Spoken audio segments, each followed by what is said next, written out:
Hello. Hi, very warm welcome to all of our participants, and thank you for joining us today for this very interesting topic on how to win business-to-business sales with a personal approach. I hope you will find this interesting. My name is Irena Domjanovic, and I'm a managing partner here at Agilcon. For all those of you who do not know us, Agilcon is the biggest regional Salesforce partner. We are implementing all different Salesforce products, such as Salesforce CRM, marketing automation, and other Salesforce solutions to customers such as A1, Infobip, Petrol, Planeta Sport, Teva, and many other great companies here in the region. With me today, so you can see our list here of our companies, of our clients here on the screen. With me today here, joining us on this panel, are Anna Weir, who I wish a very warm welcome. She's one of the pioneers of sales development in the region, very experienced sales professional, specializing in implementing sales strategies and defining and executing sales methodologies here in Infobip. Welcome, Anna, and thank you for joining us. Welcome. Thank you for inviting me. And it's my pleasure. Lovro Peterlin, also with us, is a managing director of A1 Slovenia. Before filling this position, he has been in sales management positions in some of the biggest companies in Slovenia. He has a varied international experience and valuable years of practice in business development and modern leadership methods. And we are looking forward to hearing from him what are the trends in sales and how he does business in his current company as a managing director. Welcome, Lovro, and thank you for joining us. Hi, also from my side, and again, thank you for to be present at this event, which sounds really cool. I'm glad you're here with us. Miha Laftar, also a very interesting speaker for us. I'm sure you will have many questions for him. He is the founder and CEO of OptiWeb, a company with more than 60 employees, a young entrepreneur with a lot of experience of building companies and teams. He's really started early, as you can see, very early at the age of 19, already very experienced. Thank you for joining us, Miha. Looking forward to hearing from your experience. And also Miha Hrastel, our very own Agilcon Salesforce solution consultant. Currently, he's focused on being the person who identifies and understands the customer needs for our clients here in Agilcon. Thank you, Miha, for joining us. Very interesting to hear what you're going to talk about. Yeah, thank you for inviting me. Sure. So our topic today is how to win business-to-business sales with personalized approach. Just a couple of housekeeping items for all of you joining us here on YouTube. So we will be having a panel discussion. For us, this is a chance to get the audience involved. So please feel free to ask any questions, share your experiences. We would love to hear from you. Please use this opportunity to ask our guests any questions you may have, anything that's bothering you, you have problems with. We will definitely be addressing them. Our very own Korana is here to take care of you in the chat or pose the question live in the panel. So Korana, if you have some instructions for our audience, please share how this can be done. Yeah, sure. Hi, everyone. My name is Korana, and I'm Agilcon's Customer Success Manager. Today, I will be assisting Irena and taking care that your questions get answered during or after the webinar. Please feel free to post your questions to chat window in YouTube. And we have prepared some great content for you today. I hope you will enjoy it. So back to you, Irena. Thank you, Korana. For all of you that have not registered but join us directly, if you want to get the recording of this and additional materials, learning and educational materials for Salesforce and sales practices, please make sure to go to our website and register for this event, because we will be sending out all of the materials of the webinar to registered participants. Our colleagues will be posting this link for you in the chat, and please click on it. If you haven't registered, please make sure you do this. So let's get right into today's topic. So as we said, personalized approach in sales. The very the very title and the number of our participants who are eager to find out how this is done suggests that there has been a fundamental shift in the market, and that selling to business customers has changed, and there is a need for us to change as well. We all instinctively know that there is a difference between business to consumer approach and business to business sales, and a lot of the material and topics out there are really maybe tailored to business to consumer, especially if we're talking about marketing. And business to business, as we know, has always been a relationship sales. And right now, especially during this pandemic, I'm sure all of us are asking us questions, okay, how are we going to do this now? How are we going to get personal with our customers now that we have to go online, that we have to use Zooms, that we have to use Meets and stuff like that? And although it has never been simple, I think today it has become more and more complicated. So my first question is to Lovro.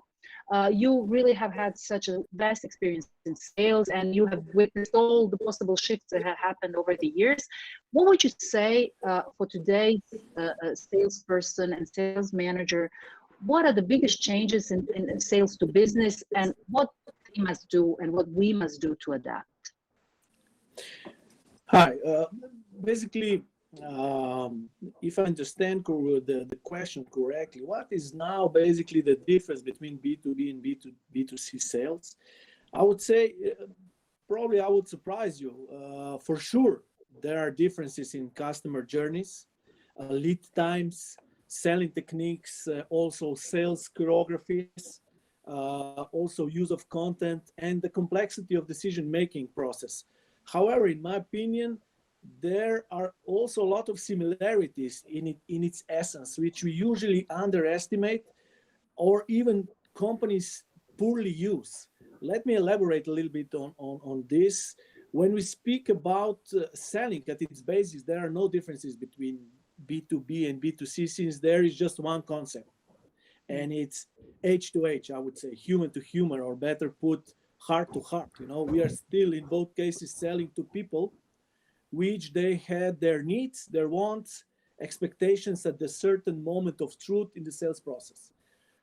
Even though sometimes these people in buying departments respond or even look like robots, they are still people, So for instance, we could divide basic needs from all people into 5 categories. Everybody wants today to save money, save time, improve image, have right information, and be healthier or look nicer. There is no buyer in the world that doesn't have this in mind when buying something. And it is the same with companies, but this is shown in a little bit different form. It's shown in the form of improving EBITDA or revenue, improving stock value, or employee loyalty, or decrease risk, enabling better brand or company image. Or for instance, this is shown in long-term stability and growth. Risk management nowadays has in B2B much higher value. However, it's all about credible presenting and delivering the right value in the most efficient way with lower possible risk. This doesn't change. This is the same in B2B and in B2C. And these are the things that companies and especially their sales representative needs to excel. So if just to give you one concrete example how B2B companies could use successful B2C practices is like this. So very efficient practice in new customer acquisition in B2C world are, for instance, member get member programs. Okay. Cost of acquiring a new customer with this principle are usually lowest and provide high lifetime value. So my question is, how many B2B companies use this principle in their business? How many companies motivate existing customer base with which they have, I suppose, relationships to help acquiring new customers? Data shows that there are more than 90% of highly satisfied customers, also in B2B segment, are willing to give referrals. but only 11% of salespeople ask for this, you know? So in my opinion, this is just one example of opportunity which we need to explore more from companies in order to be successful. So in my opinion, there are not so many differences in B2B sales, despite the common notion is like this, that there are, but we still are selling to people and people are buying from us, you know. Mm-hmm. That's well said. I completely agree that reference marketing, especially in our business, in IT, is very important. I know that we in Agilcon really use this a lot, both in marketing and in sales. And it's very important for our clients. Whenever we reach out to clients and have demos and stuff like that, it's all very nice. But what they really react best to are real life examples, because I think not only it shows credibility of our company, of Agilcon, where we have implemented something in which way, but also they kind of relate to the problems that companies similar to them had. Because in our heart, as you said, and this is quite correct, we are all very much alike and we have similar problems. People in IT have similar issues and are reaching audiences abroad, for example, especially if they do international B2C selling. Then I don't know, retail companies have their own challenges and stuff like that. And when you serve such companies in the market, and you show that you have experience, that you have dealt with these problems, and that you are a company that can help them and really, first understand and then really help them with their challenges. They trust you more, and you build this relationship. And basically, then maybe the price is even the issue, because I think what people really want, as you beautifully put it, is value. They want you to show and demonstrate that you do value. So thank you very much for this comment. I think it's really spot on. I will move on to Michal after, because it's very interesting to see, you know, how a young company dealing with all these modern channels is doing. And from what we see is that in business to business selling, now there are all these committees, at least 9 people are involved. There's the business manager, the owner, the CEO, then there's, I don't know, the purchasing manager and stuff like that. You have to go through a lot of gatekeepers to buy, but also it's like a spider web. It's not a linear path where you go to contact and then do the demo and then you do the offer and then you do the sale. It's not like this anymore. It's more of a spider web of social influence, and as Lovro said, of preference marketing, researching channels, researching your company. What changes have you noticed in your business and with your clients in the requirements, so let's say the needs of your customers that are operating in this segment? What have you noticed? Sure. First of all, I definitely agree with you guys. B2B comparing to B2C, I don't see so many differences between those things. Actually, maybe even comparing to new employees, so getting new employees. Just like you mentioned, you have a couple of steps. And for example, you search the whole web to find, if you're making a new contract, new company, new partnership, you search the whole web to find good things and maybe even more bad things. So what's not good about that company? Where can they fail, basically?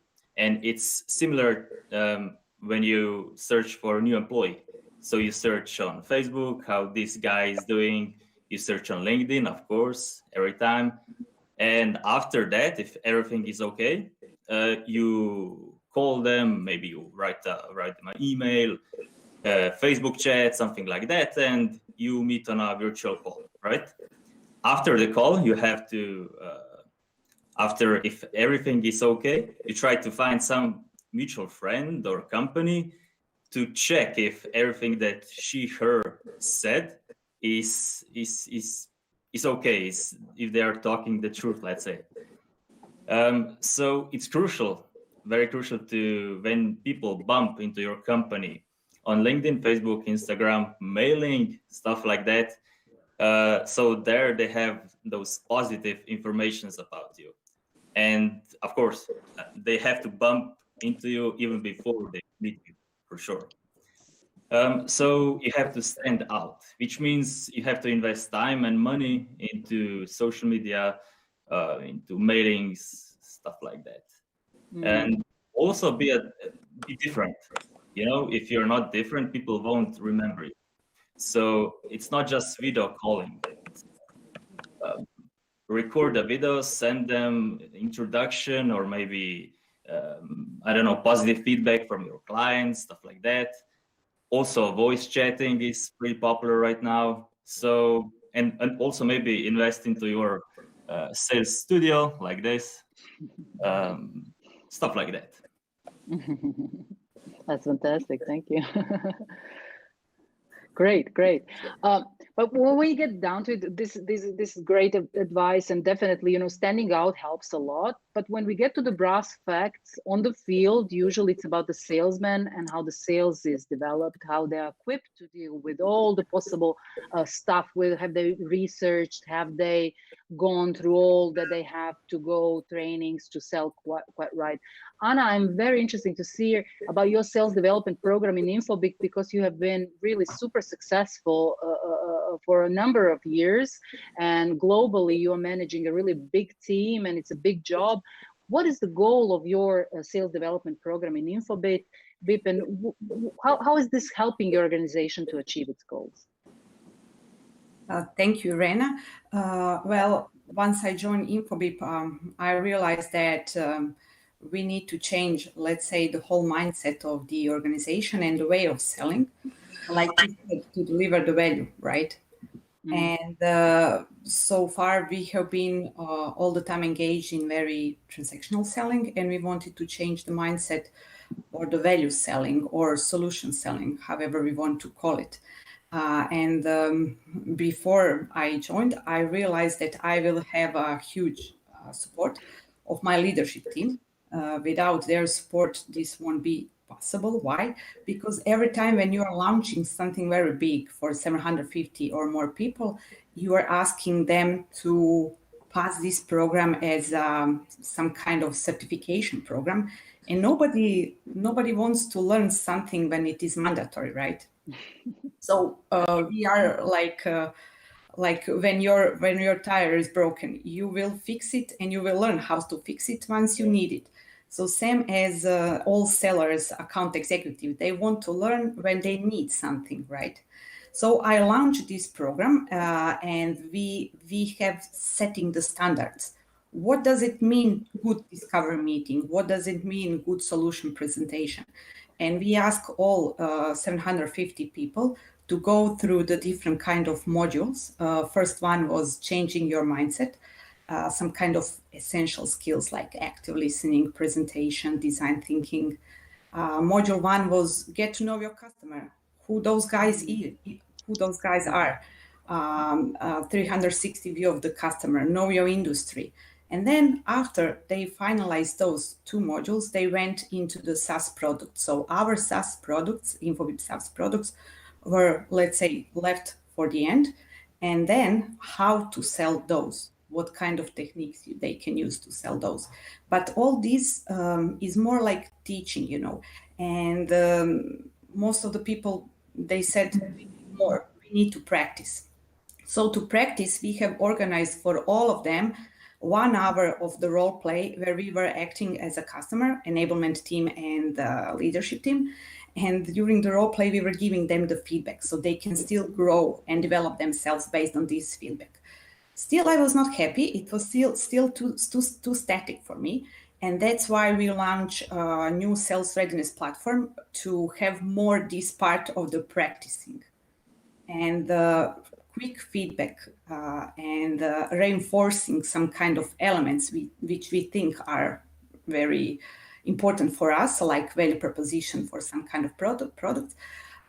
These kind of elements actually help us to grow much faster thanks to the technology. You know, we can build awesome development or learning programs, but without good technology to support us in this, and without actually integrating this technology, sales readiness platform, with the Salesforce, we are left in the dark. So to have data-driven enablement, you need to link your sales readiness platform or any kind of learning management system with the Salesforce. And this is what we did. Oh, fantastic. That's great. May I add one thing? Yeah, sure. I totally agree with Anna. They have really good approach how to train people. We have similar approach in our company. However, there is one skill or one, I would say, know-how important which we neglect for several years. Basically, we taught our salespeople a lot about us, a lot about our products, a lot about our industry and stuff like that. But we forgot the most important thing, and this was, the customers do not want to listen about us. They would like to listen about their problems, about their industry, and the trends about in their industry.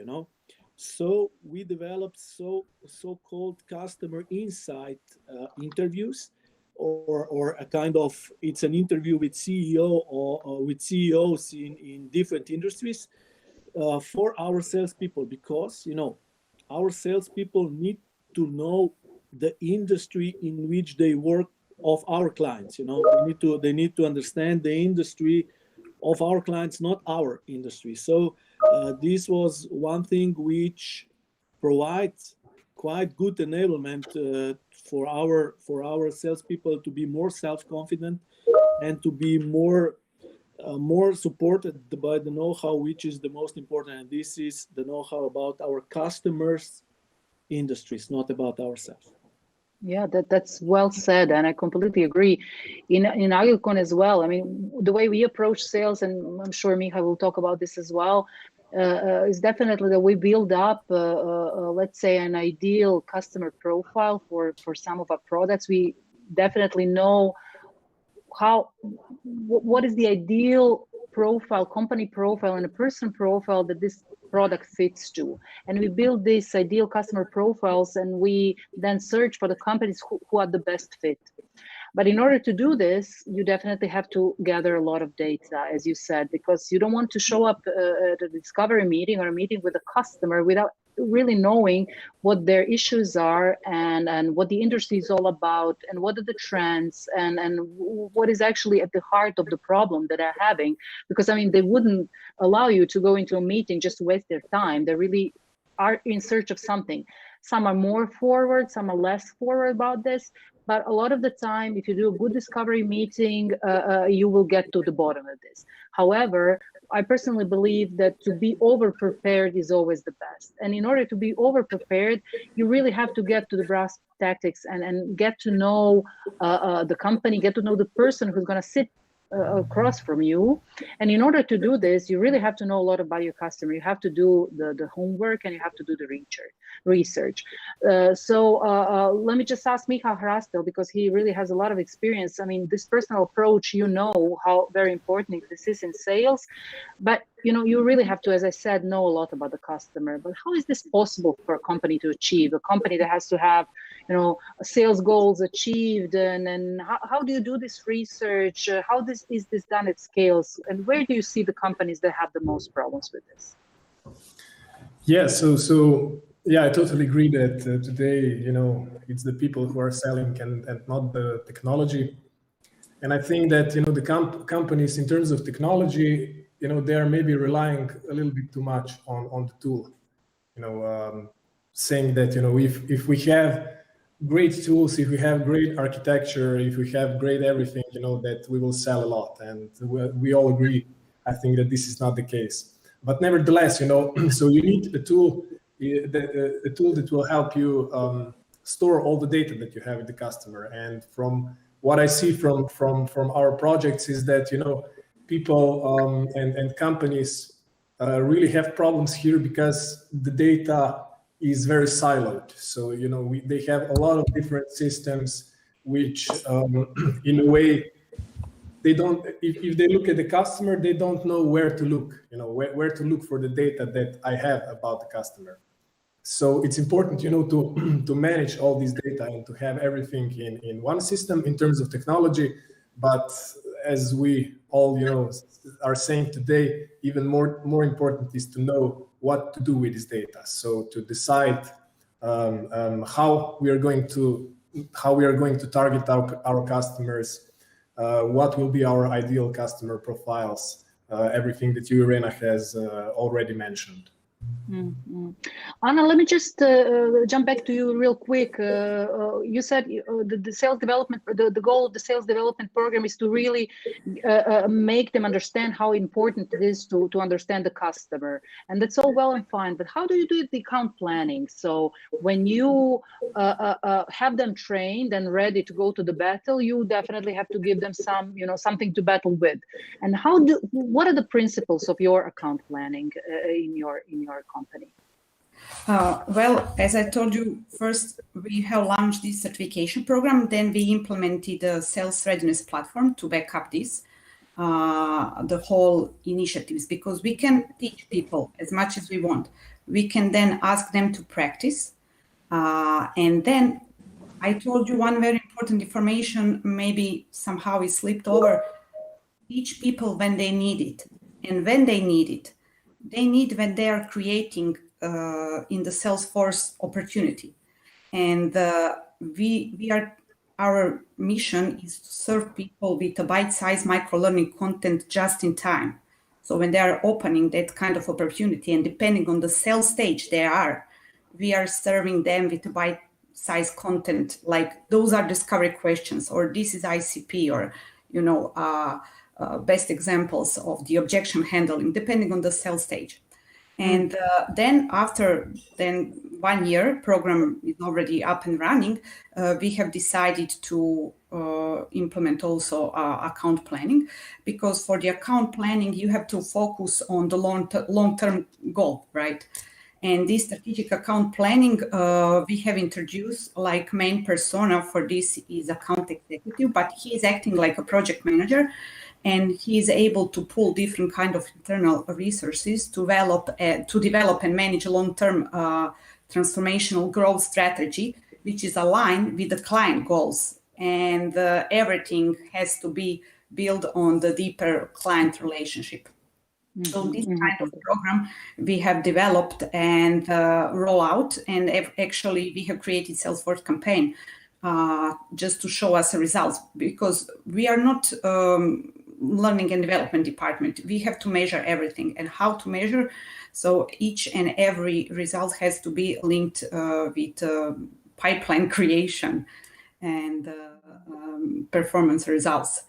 So we are focusing on the high quality plans. We are actually implementing design thinking principles where we are going to the client, and we are first, like you said, deepen insight before you are discussing anything with the client, understanding the current state, especially if this is a segmentation like EU regional client, very important one. We have to prepare for this kind of workshop. And then we are building the case for the change. And we are envisioning bold ideas together with this client, but this has to be on the collaborative workshop. After the workshop, then the harder job is coming to refine and operate everything and cultivate those opportunities in the short, mid, or long-term roadmap. So it's lots of work to pursue it the right way. Mm-hmm. It sounds really interesting. I think you are definitely doing the right way, because a lot of time what I hear from salespeople is that, they're left on their own. And it seems to me that in your organization, you have really built up a support organization around sales that helps them to pull out the best of what you are doing from very different parts of sales, and then just to build on these best practices through constant training. I remember one great teacher of mine that I had, a former manager, once said that what we in companies are doing wrong is that we're not training enough for our business. We're just doing the business, usually, day-to-day managing, those small fires, putting them out. And what we should be doing is really take a lot of time out of a chunk of time of our work to step back and practice what we do, just like sports teams. It's the same. Yeah, it's the same like in NBA. They have 82 games during the season. However, they practice even more during the season than off season. And I think this is, you put it really well. Yeah. Yeah, thank you. Okay, let's see if there are some questions from our participants. Korana, do we have some questions for the audience or something interesting, some interesting comment? Yes, thank you, Irena. We have a question for our Miha Hrastel. The question is, what would be the most important criteria to choose one platform solution over the other? Miha. Yeah, interesting question. So, I would say, I know that I work at Agilcon and that we sell Salesforce, so, but I would still say that even more importantly than choosing a platform is choosing a partner. So you need to choose and choose a company which you will work with, because at the end of the day, it doesn't matter which tool you will use as a sales guy. It needs to be implemented in a way that it helps you sell, So if we are looking from a technology perspective, I would say choose a partner, that will implement the solution so that you will be able to sell the easiest and to sell effectively. Because the tools they have similar functionalities, but it's the way how you use those functionalities that can make a difference in terms of choosing, for example, a CRM platform. Mm. Great. If I may add here, Sure. we are always choosing the cheapest one, So I'm joking. The cheapest one is this one that you don't use. Yeah. Good point. Good point. But for sure, I would say in A1, if I can add up on this question, maybe to elaborate a little bit more, because so that our listeners can understand how complex also the decision-making process in choosing a platform or a vendor or an ecosystem is. We are basically not just using price as the only element in buying process as the most salespeople would imagine, I would say, and assume. Because when I'm listening to salespeople, always say they were chosen, if they lose business, they were chosen because of the low price, Yeah. And I don't, this is total bullshit, For instance, in A1 Slovenia, we throughout the years developed a certain scoring system where the price is just one of the elements. Equally important benefits which we consider are also level of seamless implementation, level of internal investment needed, flexibility of vendor and flexibility of offer, relationship maintenance cost, because it's also a cost for us to maintain a relationship in this kind of with vendor. Also, there is a management engagement cost, how many managers need to be engaged. Also, there are points for experience of the team, references with similar project and some others, This all combines in so-called total cost of ownership score, which is then attributed towards every existing vendor or new vendor, So we are trying to have internally as much as possible a transparent process for decision making, where usually participate several people from different departments in order to have the best educated decision. Also, for every case, we also conduct business case mathematics, where we estimate potential risk and return on investment, implementation feasibility study, and what is also important, and this is really important, we do a deep vendor compliance check, where we look at financials and also at ethical behavior of a vendor. Any red flags in this element means that vendor cannot be selected, or even it could be blacklisted not just by our operation in Slovenia, but also for the whole group, whole A1 group. So you see, it's not about the price; it's a lot about the other stuff, and this is what salespeople usually forget. I agree. I'm completely against this price criteria, the only one. I remember when somebody was selling to me a sales readiness platform, and the first question he asked me, Anna, what are your OKRs? What are your key results you would like to achieve? How you would like to climb on the ladders of success in your company, you know? So that was immediately triggering me. Oh my God, this guy really is here to help me. Yeah. And I haven't checked on the price. I was checking what is the integration with CRM, how he will help me with the sales readiness, how he can increase productivity of the sales guys, or even conversational intelligence, whether they are, you know, able to transcript all the conversations with the customers and give us the insight, not just to their mind, but also to their heart, what they are really what are their objections and so on. So it's much broader, not just the price. I agree. Yeah, you're absolutely right. I think this role of empathy that you are basically talking about is very important, because people relate to people. And we said this is a human to human approach. It's not, I mean, I think B2B or B2C is very technical and very impersonal. I think this human to human approach is maybe a much more appropriate term.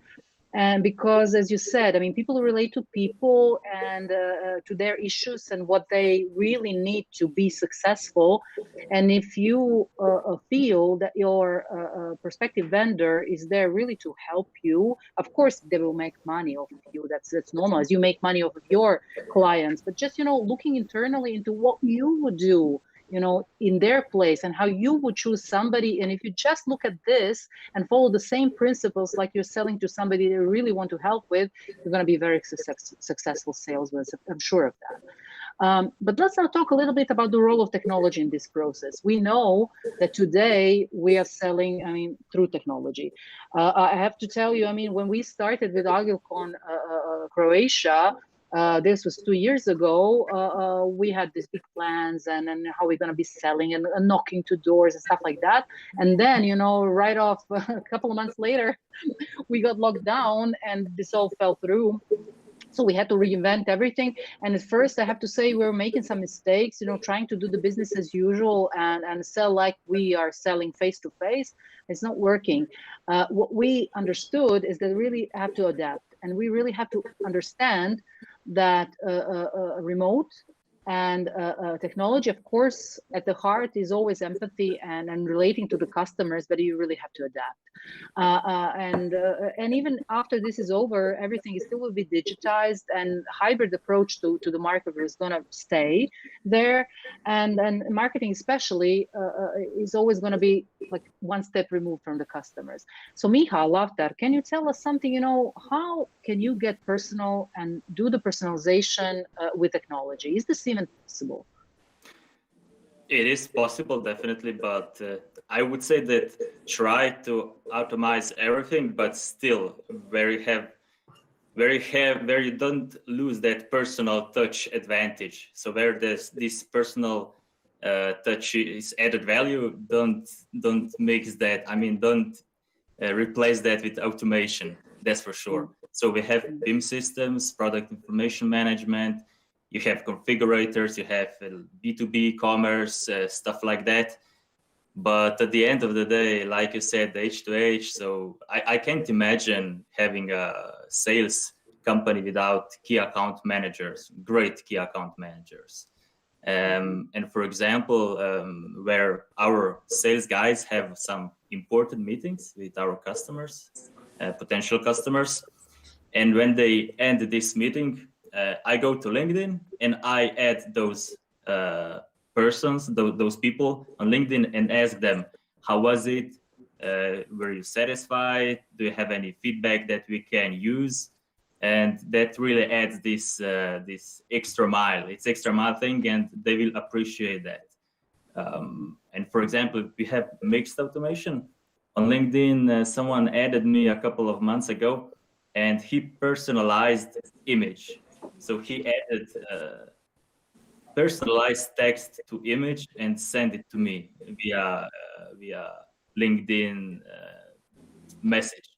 So you can mix those worlds, but be careful, because I mean you have to be careful with it. So Yeah, I think that you can definitely add a lot of technology to it. Maybe to add one more thing, I think that it will be more and more important that every company has its company's face. So in most cases, that's the CEO or maybe even COO, HR director, whatever, but someone who will be really. If you think of Michal Lauter, you think of Opteweb. If you think of Opteweb, you think of Michal Lauter. So it's the same practically, and you will have to have this outspoken guy in your company. That's fantastic. Yeah, thank you. Thank you very much. Irena, sorry for interrupting, but we have received one question in our YouTube chat, and I think it's a good opportunity to ask the question here. So the question is regarding cold calls. Not all companies can afford a whole team of sales that has a support team implemented. So Don would like to know a few examples of cold calls handled properly. So maybe, Micha, you were already talking about these things, so maybe you can continue and answer the question. Well, we don't have a lot of experience in cold calling. Probably Laura is the best guy to answer this question. Yeah, basically cold calling, every contacting the customer is like that. If you can afford it, you can do it. If the conversion rates are right, you can do it. However, I didn't completely understand the question. What is the essence? Should I answer how to cold call, or how to handle cold calls? So how to handle first of all, this guy who is writing it, my question for him would be, does he do cold calls, or he would like to outsource it? My opinion is, if you would like to outsource something which is essential for your sales, you should do it first on your own, okay? Micha for sure did a lot of cold emailings and a lot of cold calling in his beginning. Now probably they're doing differently.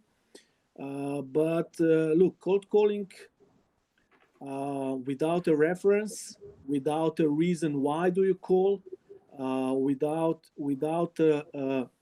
knowing that the cold call is just a certain step in the sales choreography, it's useless, So in my opinion, at least one reference point, one similarity, one introduction before a cold call, it brings conversions 3 times higher. So in my opinion, cold calling, I would do it rather now cold emailing via LinkedIn than just a cold calling. Couldn't agree more.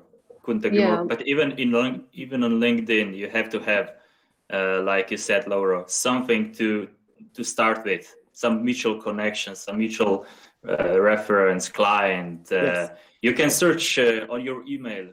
In a lot of cases, you have some things on your email that you can point to. So, but yeah, just cold calling, cold sending, whatever, or even, it doesn't work.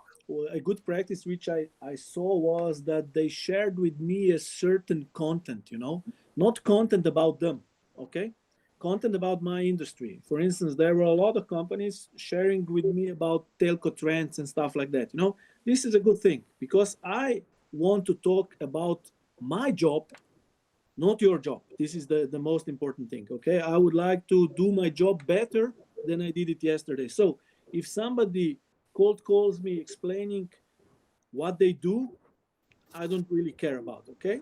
If they give me content when I can learn how I can do my business better, then it's more interesting, It's like dating, So Yeah, I agree. If I date a girl and we have 1 hour of time, and I speak 50 minutes about myself, do I get another chance? Probably not, okay? Probably not. But all the presentations, all the materials which I get right now, it's all about them, if you look at your presentation or our listeners' presentation about their company, when they come to the meeting, for instance, first 3 to 5 slides are about them, okay? About what they do, about who they do, and stuff like that. And this is boring stuff for us, you know, because I have just one question, okay? What do I have? What will I have out of this, you know? That I gave you 15 minutes, that I gave you 1 hour, and stuff like that. Nothing else, you know, nothing else. And in my opinion, if a salesperson answered these questions in the first minute and a half, have the chance to sell. Otherwise, you know, it will be another boring 1 hour meeting, and at the end we will say we are very interested, and then we will not hear each other anymore. You know, this is how I see. I call these different kind of levels. This cold calling for me, it's like a product expert. He is able to focus on the product and answer functionalities about the product, and he's just pushing. Another level is business professional. He's able to understand business problem, like you said, and maybe to provide you with solution exactly with your industry trends. There is a third level, which is a valuable resource, and he's able to offer provocative ideas, new initiatives. And the last one is trusted advisor. I would even recommend to pay sales guys based on this, whether they are product expert, business professionals, or valuable resource or trusted advisor. If somebody is able to sell themselves as a trusted advisor, he's able to provide you with the planning and execution and predictable trends even. I couldn't agree more. More. That's well said. Yes, that's well said. I understand completely, Don, what you're saying about people not liking cold calls, but I think that's a very simple reason in my experience why people don't like it. Because they don't like it because they really don't know when somebody says hello, what are they going to say? Why are you calling? And I think Lovro really hit the nail on the head when he said, you know, you have to relate to something. So I would say if you do cold calls, help your sales to learn how to do research and open this call. I think this is the most important part. And I think here is where technology might help you, because what you're doing there is not selling, you're actually prospecting. And I think technology has a lot of value in prospecting because, you know, let's take this webinar, for example, this panel, and some other of the stuff that Agilcon is doing. What we're doing, we're sharing some content with you, trying to get to know the people who are participating in this stuff and seeing who is really interested in these topics. Because people who are interested in these topics might be considering to buy some of our products. And that's the way we build our pipeline.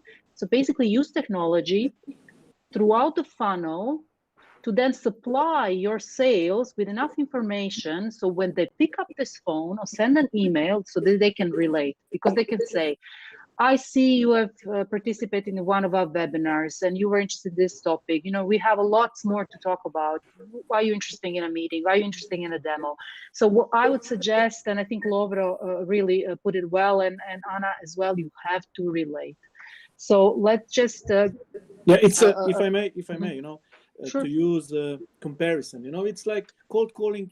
If you look at the process of, I would say, falling in love and marriage, you know, which is could be quite long process, or could be quite short. You know, it doesn't matter. But cold calling is the same like asking for a phone number. You know. Basically, when you ask for phone number, you are not selling the marriage, you know. You are basically selling the first impression and the reason why somebody will give you a phone number, you know, which is totally different dialogue than you know, selling the marriage. But we usually do the cold calling wrong because we are in the first call we would like to sell, you know, which is totally inappropriate because nobody will listen somebody who did not meet, did not know what kind of reference have, nothing, you know, to buy from that person. So in my opinion, we need to be aware of it when we cold call. And build a brand from yourself. Build a brand from yourself. Be trusted advisor. Build a brand like posting something on the LinkedIn, not selling your products. One guy sent me the email recently, and he asked me for the coffee. It was cold emailing. And I immediately rejecting. I'm getting a lot of those, so I'm deleting. Next time, he said, Anna, your coffee is getting cold and your name is on it. And he wrote my name and his name, like he would like to drink virtual coffee. So I found this funny and I gave him a chance. Because innovative. Yeah, innovative. Oh, that's nice. That's really nice. Fantastic. Anna, let me just jump back to you for a little bit. You are a long-time user of technology in general, and a user of our Salesforce CRM. Thank you. And how does Salesforce help you to do all of that you have said that you're doing in sales, in tracking results, and how does it help your salespeople to be better and sell more? Well, first, our sales process needs to be aligned as much as possible with a customer journey process. And then our Salesforce is customized to reflect this. Whenever I'm actually introducing something like new sales methodology, or we are introducing some product features or sharing any kind of quick updates, I have to push this kind of information with a small link in the Salesforce as well. This is just in time learning, and the Salesforce is helping me not to stay in the dark. So I can teach people whatever I want. I can have awesome content and great digital learning platform, whatever I want, but without really seeing that in terms of the pipeline revenue GP. I can even ask them to showcase, like, okay, guys, give me the role plays just to see how your pitch evolved and how you will solve out this situation. Situational based learning is also quite cool with the sales readiness platform. But if I'm not able to calculate, I call this sales capability index. It's nothing more than the correlation between how much time they invested in the reading the content and results of all their assessment and the test link with their performance in the Salesforce. So I'm having dashboards in the Salesforce where are the data related to the development and the learning link with their win ratio, average deal size, duration of the sales cycle, and such kind of data. So I can able really to then personalized content based on the obstacles they are having. And steer them right into the right direction. Yes, and reinforce some kind of learning where I see they are a little bit behind, maybe. And also, I'm able to promote the best one. So when I see that those are the best, we can clone their behavior. Yeah, that's a good point. That's a good point. As I see, I mean, Infobip is obviously very well prepared for this, but a lot of our customers and prospective customers are not prepared for the implementation of CRM and such solutions. And a lot of these projects, as we all know, really fail in the adoption process. In order to prevent this, because this can be a great help, Miha, Hrastel, how do you prepare customers for Salesforce implementations, so that they can really get the most out of it and really use it as a helpful tool and not just as one obligation, another obligation that salesman has? Because as we all know, salesmen typically hate CRMs because they don't really see how they can benefit. Yeah, true. So I would say that what's the most important is to do what Anna said just a little bit before. So she said to map the sales process with the customer process, so the customer journey. Because what I see a lot of times is that companies they do a detailed business process analysis, and they create big graphs and big schemes of how they are selling to the customers, and then they send this to us, and they say, okay, let's implement this in Salesforce. And I open the document, and the business process model is so big that when I put it on the screen, I have to zoom 15 times to see what it says in one square, And I'm asking myself, do you really believe that you will sell more because because you have such a good business process model, that you really know what your customer wants on every step of the way? And I don't think that's the case. I think that we need to, as I said, we need to build a solution in a way that it will be helpful to the sales guy, but at the end of the day, it's the sales guy who will sell to the customer. it's not the best business process model, or it's not the best implementation, but it's usually just the fact that the sales guy will maybe be the first to call, or he will be the guy who will build the biggest trust, in the customer, and who will be the most authentic, and the customer will really believe that he's there to help him, to solve his problems. And I think that the CRM implementation needs to reflect that. So it needs to be implemented in a way that it helps, that it's not too complicated, and that it's just, one of the things that help sales guys do their job. Not the main thing, not the thing that then the management sees as a reporting tool. These are, I think, the biggest mistakes that customers do. And then at the end of the day, they say, yeah, well, the CRM tool is not working. It's not the CRM tool which is not working. The CRM is just there. It's the company, and what I said before, the partner who did the implementation, who did not understand how this company wants to sell to their customers, so they didn't understand their needs. And this is one thing. And the second thing is, relying too much on the CRM tool. And I really believe that, easy is the way to go, or the simplified processes and everything is the way to go, if you want to have good adoption. Thank you, Miha. I mean, I'm sure we have so much to talk about, but we're running out of time a bit. Maybe just take a quick look, Korana, or what people are talking about and what they would like to know more. Yes, we have one more question from Ante, and he would like to know, how do you cope with GDPR restrictions and data collection? So maybe this goes to Laura. Yeah, telecoms are usually the ones that really invest into this. So.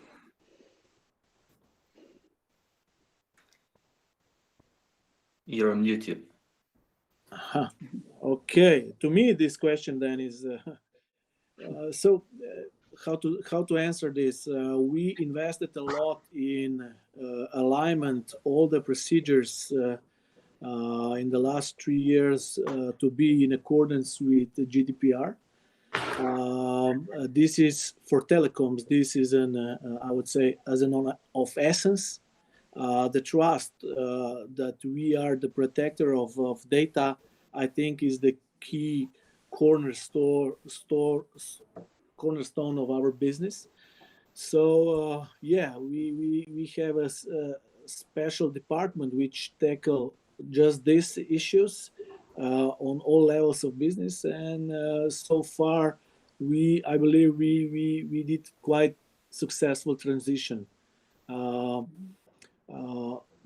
I think that this is on one hand opportunity for us, GDPR, because it increased the trust. However, also this is a threat, because in some countries, especially US and others, they don't have so strict measures in place, and they're exploiting personal data more. And this is basically some of companies also use this as a competitive advantage towards telco business. And I think that this could be also considered then as a threat. However, so far, I believe that the philosophy that we need to protect personal data at most is the right one for my company and for me personally. And I'm glad that we were somehow pushed into this with a lot of pains, but now I think it was the right move. Yeah, sure is. I personally am a big believer in marketing, that permission marketing, as to say, and I think that if you structure your marketing strategy properly and provide good content and an opportunity to engage with the company, you will get the prospect that you need, and you will need, as Don said, less people to handle this, because you will have the right let's say, people across the table to talk with. So permission marketing, do it well, and all of your troubles are going to go away. GDPR, cold calling, everything's going to be fine. But it's not effortless. So in principle, simple, but as I said, not effortless. So we have come to the end. Great thanks to all of our guests. Thank you so much for this very interesting exchange, and thank you very much for all your questions from the audience and all of those who have been with us. If you feel you have more questions to be answered, please do not hesitate to leave those questions in the chat. We'll be happy to answer them later on via email, or just contact us on our webpage or on our LinkedIn page. We would definitely be happy to answer all of the questions in the after the event. Thanks again very much, and hope to see you very soon on our next webinar. Please make sure to follow our webpage. Please make sure to follow all of our social links, especially on LinkedIn page, where we will be publishing all of our next events and our content. Bye everybody. Have a safe and nice day, and see you soon. Thank you. Thank you. Bye-bye. Thank you. Bye-bye.